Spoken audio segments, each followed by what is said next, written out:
cities of the future and cities on the horizon have to take the citizen, the entrepreneur, the leader from that locality in mind to design it. So it has to be much more human-centric design, even I'd say enterprise-centric design, because as we know, cities grow around businesses, trading, enterprise. And therefore, I think that should be the new mantra.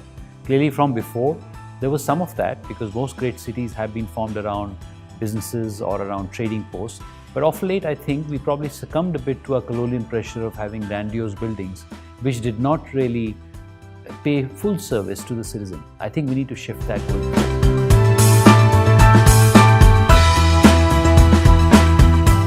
So you see, India is a country of and, not or. And therefore, I think that while cities will grow, smaller towns will remain very relevant.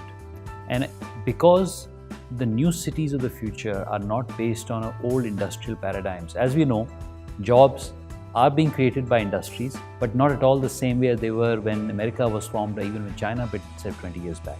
Automation is actually reducing the number of jobs, which can be done in a centralized place. And with digital technology, a lot of decentralization is happening by nature. So smaller towns are entirely plausible and possible now. They may not have been, maybe 20 years back. Therefore, I think the new envisioned cities and urbanization that we need to have, clearly big mega cities will come.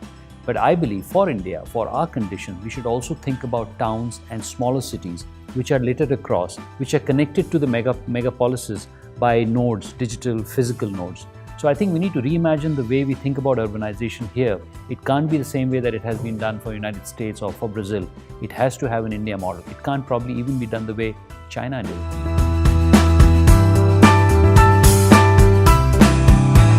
Well, Tier 2 towns themselves will become large cities of tomorrow because these are already biggish cities. Tier 3 towns, Tier 3 districts may not have large cities, but that's where urbanization is happening like nobody's business. And the reason we at Jagriti believe that we have to focus on this phenomenon in Tier 2 and Tier 3 districts is because urbanization should not happen that everyone starts from village and ends up in Bombay. Everyone starts from village and ends up in a Delhi.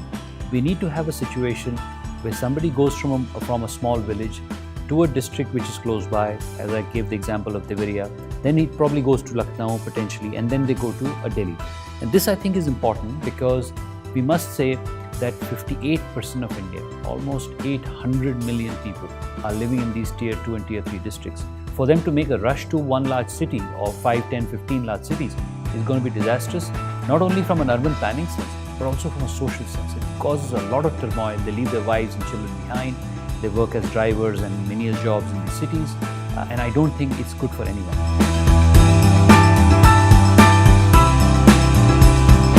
So we have to say that for the last 9 years, we have had 40% women participation in this 15-day train journey.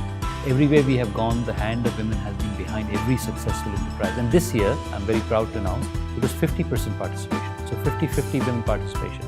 But more back to how we see women play a role in building India. I can tell you something, that India of tomorrow will not be built by men who are vested in what is already there. They will be made by women who are looking for change, number one. Number two, women usually stay back in a Tier 2 or Tier 3 district. They are vested in that place. They don't have the luxury of taking a train out and going to Bombay and getting a job as a driver.